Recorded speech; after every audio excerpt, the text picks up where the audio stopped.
শুভ দুপুর বন্ধুরা, তোমাদের কি সবারই রান্না হয়ে গেছে? আমারও রান্না প্রায় শেষের দিকে। এই সবজিটা বানালে আমার আজকে রান্না কমপ্লিট। তো দেখো, এটা আমি পাস্তা তরকারি বানাচ্ছি, ডাঁটা কাটা সব দিয়ে ঝাল ঝাল মিষ্টি মিষ্টি করে ভীষণ ভালো লাগে। এবারে এই লাবড়াটা খেতে বা সবজিটা খেতে যাই বলবে। ডাঁটা দিয়েছি দেখো, তারপরে বেগুন কুমড়ো আর এটা বিট দিয়েছি।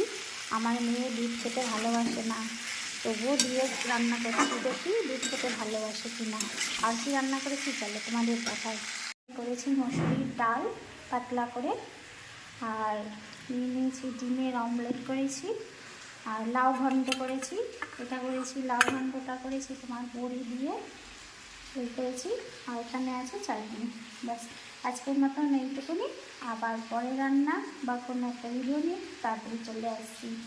শুভ দুপুরবেলা সবাইকে, গুড আফটারনুন। আজকের মতো যাই, টাটা, বাই বাই।